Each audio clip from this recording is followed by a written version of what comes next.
साथियों, प्रभु यीशु मसीह के मधुर और मीठे नाम में आपको मेरा प्रेम नमस्कार। मैं पास्टर हरीश सैमुअल। आज मैं जिस अध्याय पर आपका मनन कराना चाहता हूँ वो है सैमुअल नबी की जो पुस्तक है पहला सैमुअल और उसका चौथा अध्याय। हमने अभी पिछले दिन तीसरे अध्याय पर मनन किया था और उसमें मैं एक और बात जो बताना चाहता हूँ, तीसरे अध्याय में बालक सैमुअल के विषय में देखा था कि कैसे परमेश्वर ने उसे दर्शन दिया। तो दर्शन परमेश्वर कब देता है, तो उसमें एक बात और आप जुड़ लेंगे कि जो बालक सैमुअल है वो इनोसेंट बालक है। उसका हृदय जो है निर्दोष है, पवित्र है, और इसीलिए प्रभु यीशु मसीह अपने धन वचनों में कहते हैं, धन है वे जिनके मन शुद्ध हैं, वे परमेश्वर को देखेंगे। तो बालक सैमुअल जो मन का है, शुद्ध है, पवित्र है, और इसीलिए परमेश्वर ने जब वचन दुर्लभ था और बड़ी मुश्किल से मिलता था, परमेश्वर ने उस समय बालक सैमुअल को दर्शन दिया। तो कल की बात में आप इसको और जुड़ लेंगे। और आज जो चौथा अध्याय है उसमें जाने से पहले मैं एक बात बता देना चाहता हूँ। ये यदि किसी ने देखा हो, एक स्तुति के गीत जो पुस्तक है, ये मैं लगभग 2000 से निकाल रहा हूँ। जब मैं एनटीपीसी में था तब उससे मैंने पहली बार निकाला था। इसके बाद जब मैं चापा में था तो मैंने 2012 और एनटीपीसी में रहते 2 बार निकाला था, और तीसरा और चौथा मैंने चापा में रहते 2012 और 14 को निकाला था। ये 2020 का है। ये चापा में आप देखेंगे तो अधिकांशतः जो बच्चों के बीच में और नए विश्वासियों के बीच में ये गीत की पुस्तक बड़ी लोकप्रिय है। ये इसमें जो गीत की पुस्तक है, मेनोनाइट की जो गीत की पुस्तक है, उसी में से संलग्न है, और सारे कॉमन गीत मैंने संलग्न किए ताकि जो नए विश्वासी रहते हैं, जिनके बीच में सुसमाचार किया जाता है, उन्हें ऐसे गीत प्रदान किए जाएं जिन गीतों को हम भी जानते हैं। कि यदि वो हमसे पूछें कि इसकी राग क्या है, तो मैं सोचता हूँ चापा और कोरबा और जगदीशपुर और जो भी मेनोनाइट से संबंधित लोग हैं वो सब इसमें जो गीत हैं वो सब लोग जानते हैं। बिलासपुर के भी लोग लगभग सभी गीतों को जानेंगे, और वैसे कहें तो अधिकांशतः कॉमन गीतों को मैंने संलग्न किया है, जिसमें आप बहुत गीतों को जानेंगे। कुछ ही गीत हैं जो आप नहीं गा सकें। तो ये गीत की पुस्तक निकालने का ये था कि मोटी गीत की पुस्तक होती है, कोई नया विश्वासी आता है, हम उसे बाइबल दे देते हैं, क्योंकि गिडियंस का बाइबल हमें उपलब्ध हो जाता है, और उससे कह देते कि आप बाइबल खरीद लो। लेकिन जो गीत की पुस्तक है वो सरलता से नहीं मिलती, और जो गीत की पुस्तक आपके पास होती है वो आप उसे देना पसंद नहीं करते। क्यों? क्योंकि आप ही गीत की पुस्तक दे देंगे तो आपके पास क्या रहेगा। और फिर जो गीत की पुस्तक होती है वो महंगी होती है, 100 रुपये की, 150 रुपये की होती है, तो देने में भी हमें हिचकिचाहट होती है। लेकिन ये पतली गीत की पुस्तक है, इसमें 198 गीत हैं और सभी कॉमन हैं। और इसमें बीच बीच में यदि आप देखेंगे तो परमेश्वर के जो जगह खाली रही है, तो परमेश्वर से वचन के संबंधित कुछ बातें इसमें दी गई हैं, जानकारी, बाइबल कुछ टाइप की जानकारी दी गई है। और इसकी कीमत मैं 20 रुपया रखता हूँ, लेकिन अधिकांशतः 50% से ज़्यादा, बल्कि 70% ये मुफ्त में जाती है। लेकिन मैं धन्यवाद देता हूँ, परमेश्वर ने कुछ लोगों को उभारा जिन्होंने मुझे सहयोग दिया है। मैं धन्यवाद देता हूँ चापा से मरियम सिदार सिस्टर के लिए। उन्होंने इस गीत की पुस्तक को छपाने में मेरी सहायता की। मैं धन्यवाद देता हूँ चापा से अभिलाषा लाल के लिए, और उसने गीत की पुस्तक छपाने में सहायता की। और मैं धन्यवाद देता हूँ बिलासपुर से मधुबाला सिस्टर के लिए, उन्होंने अभी इस गीत की पुस्तक को छपाने में सहायता की है। यदि परमेश्वर आपको अगुवाई देता है, क्योंकि ये कोरबा, चापा और जगदीशपुर इस क्षेत्र में ज़्यादा चलती है, और इस क्षेत्र के लोगों को यदि परमेश्वर अगुवाई देता है सहायता करने के लिए, तो आप उसके बदले में गीत की पुस्तक खरीदिए 20 रुपये के हिसाब से। मैं ये नहीं कहता पूरे से आप डोनेशन दे दीजिए, आप गीत की पुस्तक ले लीजिए और आप नए विश्वासियों में या संडे स्कूल में इसे बांट सकते हैं, ताकि आप आत्मिक रीति से लाभ पाएंगे और बहुत से लोगों को आत्मिक लाभ के कारण बनेंगे। तो अब हम आते हैं शमूएल नबी की पुस्तक है और उसका अध्याय 4, और अध्याय 4 के जब पद 1 को आप पढ़ेंगे तो वहाँ पे हमें कुछ बातें देखने को मिलती हैं। जो बात क्या देखने को मिलती है, जिससे प्रश्न भी खड़े होते हैं। जो प्रश्न खड़े होते हैं वो हम देखेंगे, क्या प्रश्न खड़े होते हैं। पद इस प्रकार से है, शमूएल का वचन सारे इस्राएल के पास पहुंचा और इस्राएली पलिश्तियों से युद्ध करने को निकले, और उन्होंने एबनेजर के पास आसपास छावनी डाली और पलिश्तियों ने अपेक में छावनी डाली। जब इस पद को आप ध्यान से पढ़ेंगे तो आप इस बात को पाएंगे कि जो इस्राएली हैं उन पर किसी ने चढ़ाई नहीं की है और ना ही कोई उन पर अटैक कर रहा है, बल्कि यदि आप देखें तो शमूएल जो है उसने लोगों को क्या किया है, एकत्रित किया है, और शमूएल या कहें इस्राएली लोग प्लानिंग बना रहे हैं वो किस पर अटैक करेंगे, फलिस्तीनियों के विरोध में छावनी डालेंगे। अब आप सोचिए, जो छावनी डालेंगे और होता क्या है, मैं जरा जल्दी बता। जब इन्होंने छावनी फलिस्तीनियों के विरोध में छावनी डाली तो आपको दूसरे पद में क्या मिलेगा, जब फलिस्तीनी और इस्राएलियों के बीच में युद्ध होता है तो इस्राएली लोग 4000 मारे जाते हैं। तो जब आप इन दो पदों को पढ़ेंगे तो आपको बड़ा विचित्र लगेगा कि जो इस्राएली लोग हैं उन्होंने जो युद्ध किया है तो वो कैसा लगता है, आबेल मुझे मारने जैसा काम किया है, क्योंकि फलिस्तीनियों ने पहले से इनके विरुद्ध में युद्ध नहीं किया है और ना ही उन्होंने आक्रमण किया है, ना ही इन्हें किसी प्रकार से नुकसान पहुंचा रहे हैं। परंतु अब शमूएल इस्राएलियों को इकट्ठा करके वो क्या कर रहा है, फलिस्तीनियों के विरुद्ध में लोगों को इकट्ठा कर दिया और युद्ध करने की बात करते। और युद्ध करने में होता क्या है, इस्राएली फलिस्तीनियों से क्या है, हार जाते हैं और 4000 लोगों को क्या करते हैं, फलिस्तीनी लोग घात कर देते हैं। तो आपको लगता नहीं है कि ये कहना चाहिए आबेल मुझे मार, जबकि होना तो ये चाहिए था ये शांति प्रिय। तो ये प्रश्न हमें उठ सकता है, आखिर शमूएल ने आखिर युद्ध लोगों को एकत्रित क्यों किया। इस बात को लेके मैं कल रात से जब वचन का प्रचार कर चुका था 3रे अध्याय पर, तो 4थे अध्याय की आज की तैयारी के लिए मैं उस पद को पढ़कर मैं रात भर विचार करता रहा और सुबह भी कई बार विचार किया कि आखिर शमूएल ने क्यों फलिस्तीनियों के विरुद्ध में पाती बांध के लड़ने के लिए तैयार हुआ और हार गया। तो इस प्रश्न को मैंने प्रार्थना के साथ परमेश्वर से मांगा, तो परमेश्वर ने फिर मुझे उस प्रश्न का उत्तर दिया। तो जो उसका प्रश्न का उत्तर है आप बाइबल में ही देख सकते हैं। जब आप बाइबल में देखेंगे तो जो बालक जो शमूएल है, ठीक है ना, तो इसका उत्तर हम देखेंगे। पहले हम निर्गमन 23 के 29 पद को पढ़ के, तब हम इस बात को समझ पाएंगे।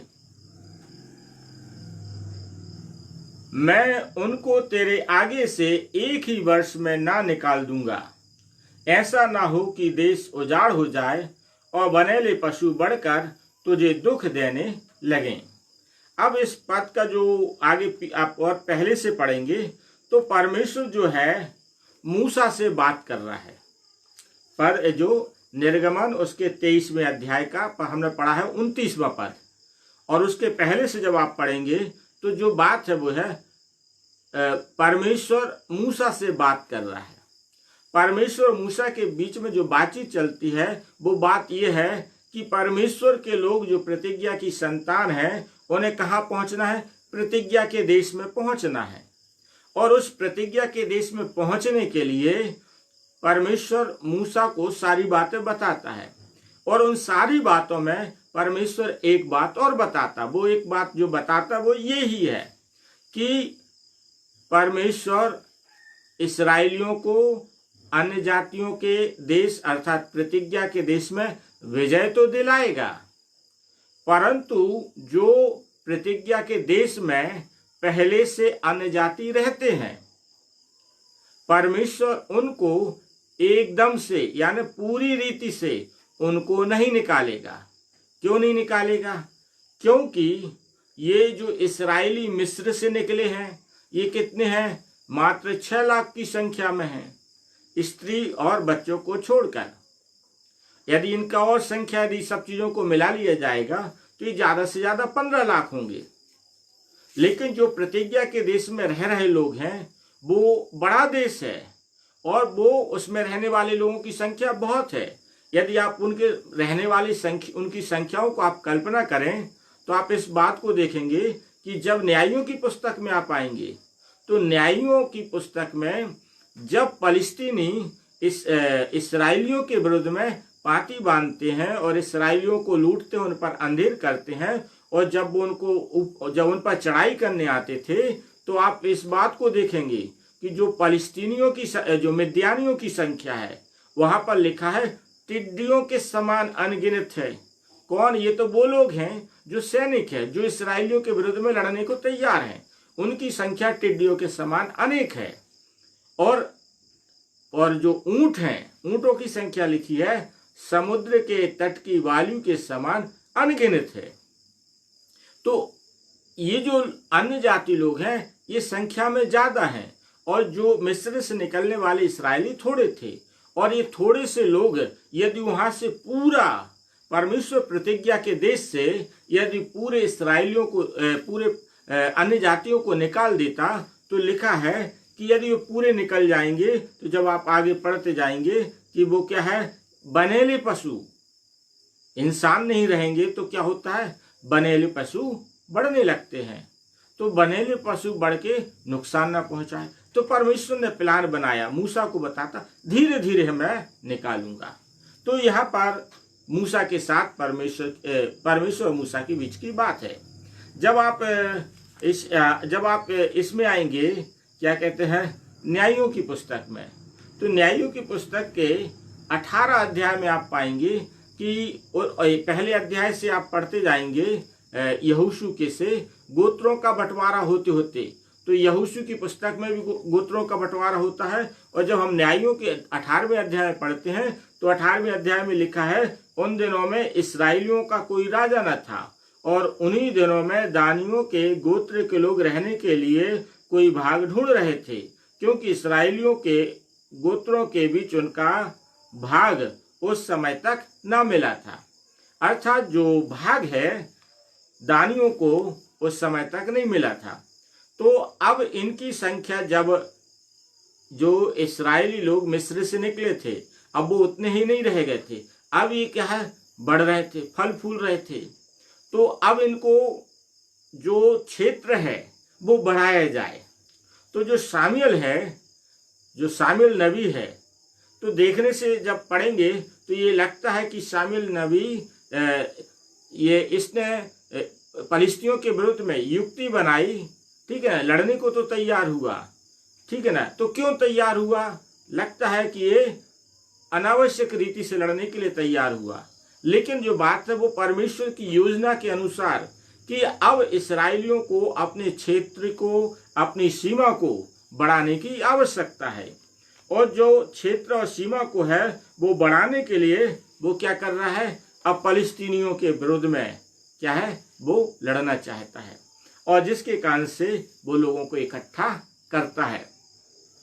अब बात हम देखते हैं कि क्योंकि हर व्यक्ति चाहता है, क्योंकि सारी लड़ाई सीमा की है, परमेश्वर ने प्रतिज्ञा किया था तो वो अपनी सीमा को पाने की बात कर रहा है। और एक और चीज जो हमें देखने को मिलती है कि जो फलिस्तीनियों के बीच में ये लोग रह रहे, तो फलिस्तीनियों के बीच में फलिस्तीनियों को निकालने के लिए शामुएल ने इस बात के लिए भी जो योजना बनाई कि जो फलिस्तीनी लोगों के बीच में इस्राएलियों ने अच्छी ट्यूनिंग बना ली थी। जब हम न्यायियों की पुस्तक में पढ़ रहे थे तो ये लोग क्या कर रहे थे, इस्राएली लोग फलस्तीनियों के साथ अच्छा मिलजुल कर रहे थे, अच्छा वो संबंध बना रहे थे और परमेश्वर इससे नाराज होता है। लेकिन यहाँ पर अब ये शामिल ये चाहता है कि जो फलस्तीनी लोग हैं ये इनके साथ मिलजुल बढ़ाने की आवश्यकता नहीं है, हमें अपनी सीमा को लेना है और अपनी सीमा को हमें अपनी हद को बनाना है जिसमें हमारे लोग रहेंगे। इसलिए वो इस्राएलियों को इकट्ठा करता है। पर अब प्रश्न ये उठता है कि जो इस्राएली लोग हैं फलस्तीनी से क्यों हार गए, फलस्तीनियों से क्यों हार गए? क्योंकि स्पष्ट लिखा है इस्राएली लोग हार गए और उन्होंने 4000 लोगों को मारा। जब आप पढ़ेंगे तो हारने के हमें कई कारण मिल सकते हैं।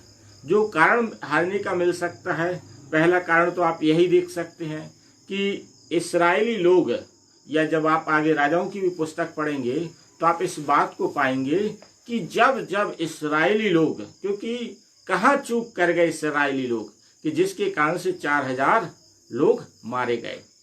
चूक ये क्या कर गए वो ये है कि इन्होंने फलस्तीनियों के विरुद्ध में पाँति तो बांधी, लेकिन इन्होंने परमेश्वर से नहीं पूछा। आप पढ़ लीजिए, पूरे 4 अध्याय को पढ़ेंगे, परमेश्वर से नहीं पूछा। जबकि आप न्यायियों में भी देखेंगे, आप राजाओं की, जब आगे आप इसी सामुएल में आगे पढ़ेंगे और न्यायियों की पुस्तक में पढ़ेंगे, आप राजाओं की पुस्तक में पढ़ेंगे, जब जब इस्राएली राजा या इस्राएली लोग अन्य जातियों से युद्ध करते थे तो पहले वो क्या करते थे, परमेश्वर से पूछते थे। और यहाँ पर न सामुएल ने परमेश्वर से पूछा, न इस्राएलियों ने परमेश्वर से पूछा। इसके बाद हमें जो और हारने का कारण मिलता है, हारने का कारण एक ये भी हो सकता है, हो नहीं सकता है, हारने का कारण एक ये भी है कि जो परमेश्वर है,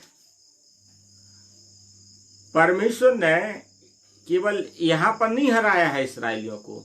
यदि आप इस पर थोड़ा सा मनन करेंगे तो परमेश्वर ने इस्राएलियों को, न्यायियों की पुस्तक में कई बार आप पढ़ेंगे कि परमेश्वर ने इस्राएलियों को मिद्यानियों के, फलस्तीनियों को या अन्य जातियों के अधीन कर दिया। और एक जगह और आप पढ़ेंगे कि जब यहोशू ए नगर पर चढ़ाई करने गया पहली बार, तो ए नगर से यहोशू अर्थात यहोशू और इस्राएली जो सैनिक है वो हार जाते हैं। और ए नगर के लोगों ने क्या किया था, इस्राएलियों को मारा था, घात किया था। तब यहोशू परमेश्वर के सामने डला रहा, परमेश्वर के सामने गया और विलाप करता है, शोक करता है कि हमारे लोग मारे गए। और परमेश्वर से पूछता है कि उससे ए नगर से बड़ा जो नगर था, यरीहो नगर, उस पर हमने जीत हासिल कर ली, लेकिन ये नगर से क्यों हार गए? तो जो सारी चिट्ठियां डलती हैं और वो चिट्ठी किसके नाम पर निकलती है, आकान के नाम पर निकलती है।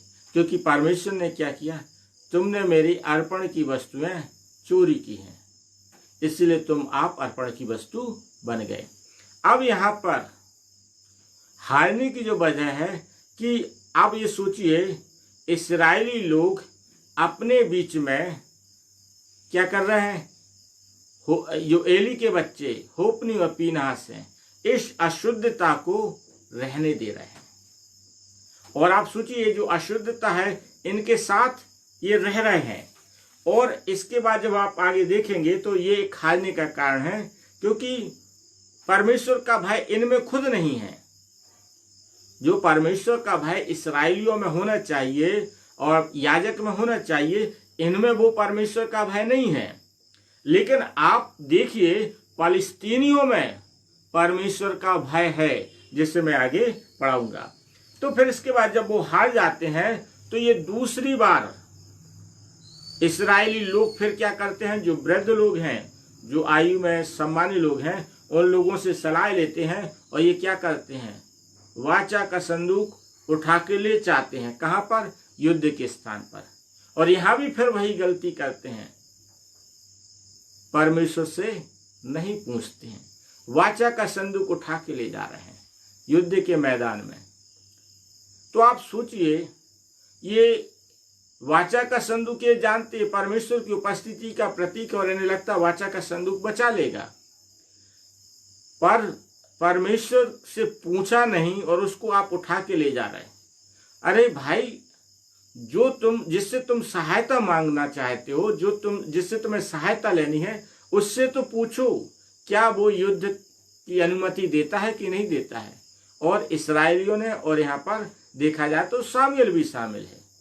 शामुएल की तो शुरुआत है अभी इस कार्य में, क्योंकि इसके सीनियर होप्नी और पीनहास हैं। तो दूसरी बार भी, जबकि पहली बार ऑलरेडी ना पूछने के कारण से 4000 इस्राएली मारे गए, और फिर दूसरी बार वही गलती करते हैं, परमेश्वर से नहीं पूछते हैं। और जब परमेश्वर से नहीं पूछते हैं और ये सोचते हम वाचा का संदूक उठा के ले जाएंगे और हम तो जीत जाएंगे, तो फिर ये धोखा खा जाते हैं। और हम आगे देखते हैं कि आगे फिर ये लोग, इस्राएली लोग, कम से कम 30,000 इस्राएलियों को फलस्तीनी लोग फिर मार देते हैं। यानी इस्राएलियों की हार पर हार होती है। तो ये चीज स्पष्ट यहाँ पर हमें देखने को मिलती है। अब इस्राएलियों में, होप्नी पीनहास में परमेश्वर का भय नहीं है। परमेश्वर की सामर्थ पर परमेश्वर की सामर्थ के विषय में इन्होंने सुना भी है कि नहीं सुना।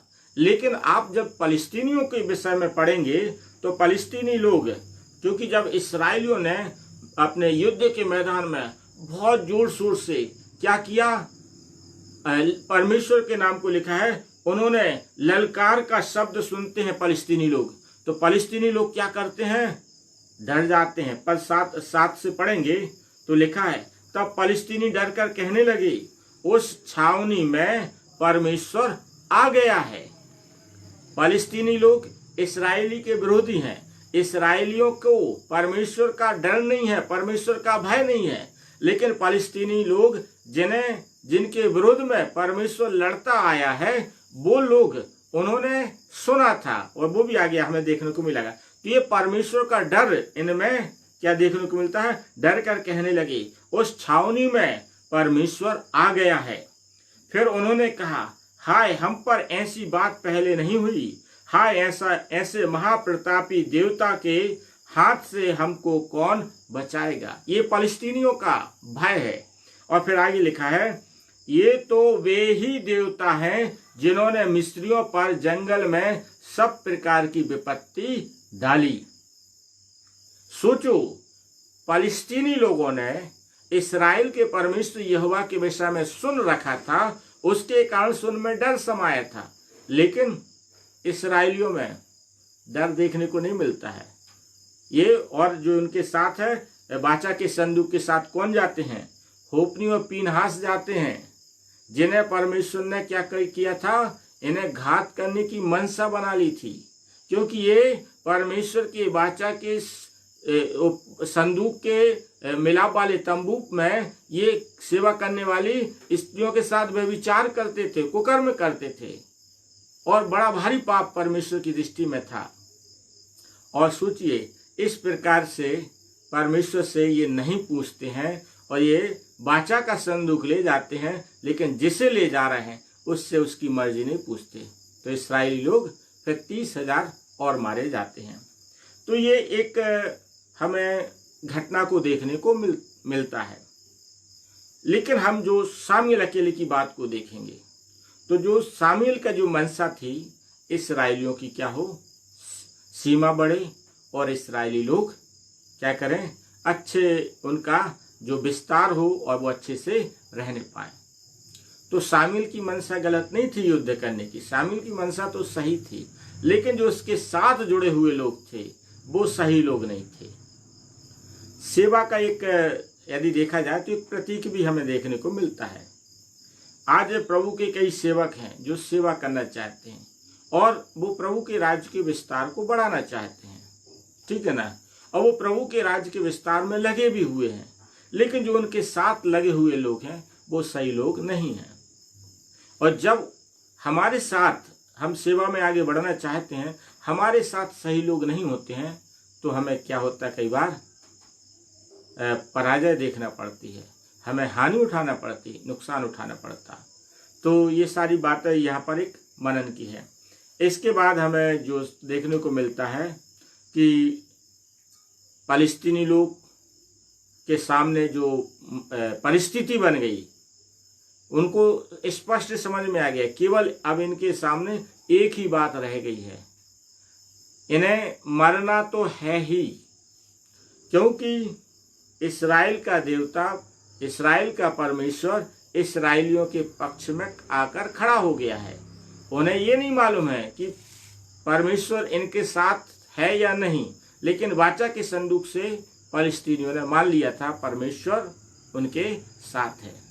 तो फ़लस्तीनियों के सामने ये प्रश्न आ गया, उन्हें यदि मरना ही है तो क्यों ना इस्राएलियों से लड़के मारा जाए। और वो हिम्मत करते हैं और इस्राएलियों से लड़ते हैं, लेकिन परमेश्वर ने उनके उस भय को उनके जीवन में देखा जो वास्तव में परमेश्वर का भय फ़लस्तीनियों में था, और परमेश्वर ने इस्राएलियों को हरा दिया और फ़लस्तीनी जीत गए। इसके बाद हम देखते हैं कि जो वाचा का संदूक है फ़लस्तीनी उठा के ले गए, अर्थात जो वाचा का संदूक छीन लिया गया, फ़लस्तीनी लोग ले गए। जब हमारा जीवन सही नहीं होता है तो हमारे जीवन से परमेश्वर आशीषों को उठा लेता है और हमारी आशीषें छिन जाती हैं, हमारे जीवन से परमेश्वर की आशीषें चली जाती हैं। और यहीं पर इस्राएलियों की कुछ बातें हमें देखने को मिलती हैं। इसके बाद हमें एली की मृत्यु के विषय में मिलता है, और जो एली की मृत्यु के विषय में आप देखेंगे तो एक जो बिन्यामीन पुरुष है उस दौड़ कर आता है, और एली है जो 98 वर्ष का है, नगर के फाटक के पास बैठा रहता है, और जैसे ही सैनिक आता है उससे पूछता है क्या स्थिति है, तो बताता है कि तेरे दोनों पुत्र मारे गए हैं और वाचा का संदूक छिन गया। तो जैसे ही इस बात को बोलते हैं कि वाचा का संदूक छिन गया है, तो एली भी जो है पछाड़ खाकर गिरता है, और शरीर में भारी होने के कारण से वो उसकी गले की हड्डी, गर्दन की हड्डी टूट जाती है, वो मर जाता है। जब उसकी बहू सुनती है तो जो गर्भ से थी उसका टाइम निकट था, और वो भी बच्चे को जन्म कर मर जाती, लेकिन मरते मरते वो अपने बच्चे का नाम क्या रख जाती है, वो रख जाती है ईकाबोद। और ईकाबोद का अर्थ होता है इस्राएल में से महिमा उठ गई, अर्थात वाचा का संदूक छीन लिया गया।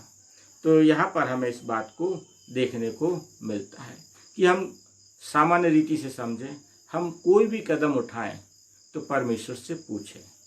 शामिल ने गलती किया, पर शामिल की शुरुआत थी, क्योंकि उसके सीनियर 2 थे। कौन थे?